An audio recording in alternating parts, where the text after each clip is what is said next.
گزارتی تو ہم بے چین و بے قرار ہو جاتے ہیں، حتیٰ کہ اپنی اولاد پر ظلم کر بیٹھتے ہیں، اپنی اولاد کو تنبیہ کرنے لگتے ہیں، اولاد کو ڈانٹنے اور ڈپٹنے لگتے ہیں۔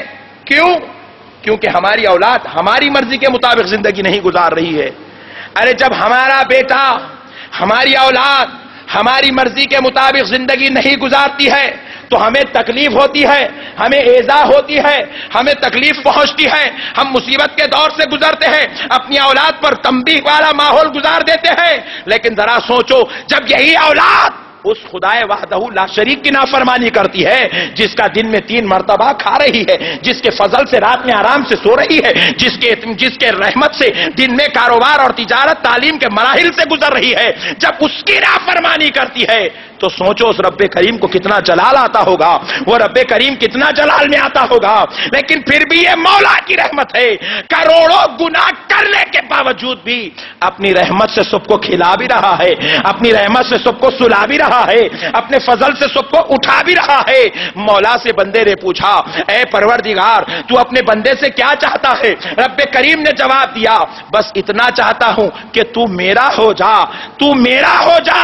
اور رب بندے نے پوچھا، مولا جب میں تیرا ہو جاؤں گا تو کیا ہوگا؟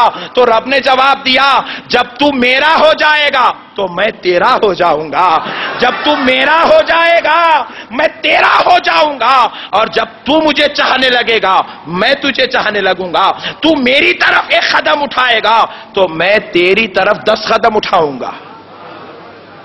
معزز سامعین کرام، آج ماں باپ اپنی اولاد کو یہ سبق دینا بھول گئے، اللہ کی بندگی کا سبق پڑھانا ہم چھوڑ دیے۔ رب کریم کو معلوم تھا کہ بندوں میں بعض نافرمان بندے ہوں گے جو اپنی اولاد کو دنیا کی تعلیمات کی طرف تو توجہ دلائیں گے لیکن بندگی کی طرف توجہ نہیں دلائیں گے، اللہ کی عبادت کی طرف توجہ نہیں دلائیں گے، مصطفیٰ جان رحمت کی غلامی کے اصول نہیں سکھائیں گے۔ تو رب کریم نے ارشاد فرمایا، قرآن شریف اللہ رب العزت ارشاد فرماتا ہے، یا ایھا الذین آمنوا قوا انفسکم وَأَهْلِيكُمْ نَارًا۔ اللہ رب العزت نے ارشاد فرمایا، اے ایمان والو،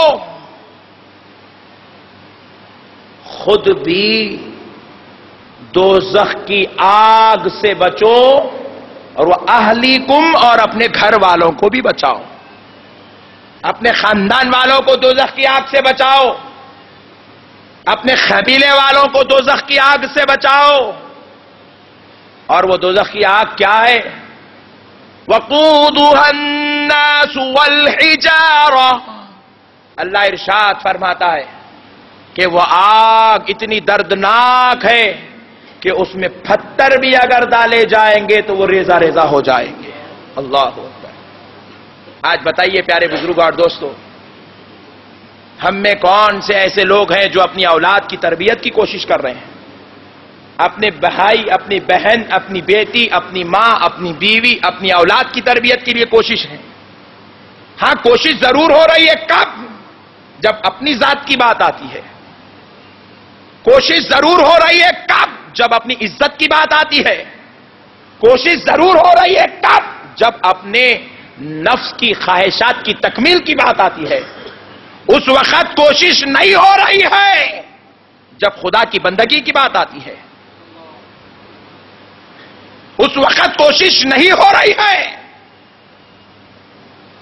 جب رسول اللہ کی غلامی کے مطابق زندگی گزارنے کی بات آتی ہے۔ قربان جائیں حضرت علی المرتضی رضی اللہ تعالیٰ عنہ کی تربیت پر۔ حضرت علی المرتضی کو اللہ نے اولاد عطا فرمائی۔ علی المرتضی رضی اللہ تعالیٰ عنہ کے سامنے امام حسن رضی اللہ تعالیٰ عنہ دسترخوان پر بیٹھے ہوئے ہیں۔ علی نے اپنے بیٹے کی تربیت کر کے دنیا کو بتایا، دنیا والوں، اولاد کی محبت یہ نام نہیں کہ تم انہیں بندگی سے دور کر دو۔ اولاد کی محبت اصل میں اس چیز کا نام ہے کہ اپنی اولاد کو خدا سے جوڑ دو۔ محبت اس کا نام نہیں کہ تم دنیا سے اولاد کو جوڑ رہے ہو۔ محبت اس کا نام نہیں کہ دنیا کی اولاد کو تم دنیا کے ماحول میں ڈھکیل کر انہوں دوزخ کے قریب کر رہے ہو. یہ محبت نہیں ہے. یہ اپنی اولاد کے ساتھ بغاوت، عداوت ہے. خدا کی محبت ڈال کر ان کو خدا کے قریب کرو. تمہارا کام ہے کہ ان کے دل میں خدا کی محبت ڈال کر ان کو خدا کے قریب کرو. اولاد کے دل میں ماں باپ کی محبت ڈالنا خدا کا کام تھا. بیٹا پیدا ہوا تو ماں کی محبت لے کر پیدا ہوا. بیٹا پیدا ہوا تو باپ کی محبت، بھائی کی محبت، بہن کی محبت لے کر پیدا ہوا. یہ خالق کا کام تھا کہ اولاد کی محبت، اولاد کے دل میں ماں باپ، بھائی بہن کی محبت ڈال دے، تو رب نے ڈال دیا. اب ماں باپ کا کام ہے کہ اولاد کے دل میں خدا کی محبت ڈال کر ان کو خدا کے قریب کر دے. یہ حقیقی محبت ہے. پیارے بزرگ اور دوستو، حضرت علی المرتضیٰ کے دسترخوان پر امام حسن بیٹھے ہوئے. علی المرتضیٰ کے سامنے سرکہ رکھا گیا، سالن، کٹورا، اور اس کٹورے میں جو سرکہ ہے اس میں صرف ایک ہڈی رکھی ہوئی ہے، چھوٹی سی ہڈی ہے. حضرت امام حسن رضی اللہ تعالیٰ عنہ نے جب چمچہ اس کٹورے میں گھمایا تو ہڈی آئی. آپ نے ہڈی ڈال لی اور چوس لیے، اپنی رکابی میں ڈال لی اور چوس لیے. جائز ہے. ایک ہی ہڈی ہے، بیٹے ہیں، چھوٹے ہیں، حق ہے، چھوٹی عمر ہے، اصول ہے، کھا لیے، بری بات نہیں ہے، کوئی ناجائز عمل نہیں ہے. لیکن علی المرتضیٰ نے دیکھا اگر آج حسن کے اس عمل پر خاموش ہو جائے تو قیامت تک کہیں ہر بیٹا ایسی حرکت نہ کرے.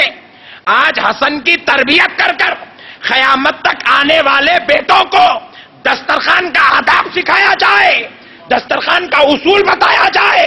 حضرت علی المرتضیٰ دسترخوان چھوڑے اور اپنا ہاتھ رکابی سے ہٹا لیے. حضرت حسن مجتبیٰ پریشان ہوئے، عرض کرنے لگے بابا جان، آپ کی عزت و عظمت پر میری جان قربان، بابا بتا دیں آپ نے اپنا ہاتھ رکابی سے کیوں ہٹا لیا؟ علی المرتضیٰ فرماتے ہیں بیٹا کٹورے میں ایک ہڈی تھی، آپ نے خود اس کو ڈال لیا، آپ نے ہم سے اجازت نہیں لی. تو پوچھا بابا جان کیا ایک ہڈی پر بھی دونوں کا حق بنتا ہے؟ تو فرمایا ہاں، ایک ہڈی بھی اگر ہو تو دسترخوان پہ بیٹھنے والے ہر آدمی کا حق بنتا ہے، ہر آدمی کا حق بنتا ہے. علی المرتضیٰ نے بتایا اگر اس کے دو ٹکڑے ہوتے ہو تو دو ٹکڑے کر کے ایک آپ لے لیں، ایک مجھے دے دیں، اگر نہیں دے سکتے ہو تو کم سے کم اجازت ضرور لے لیں. علی المرتضیٰ نے بتایا دسترخوان پر بھی اولاد ہو تو وہاں بھی ان کا ایک حق ہے کہ ان کی تربیت کی جائے.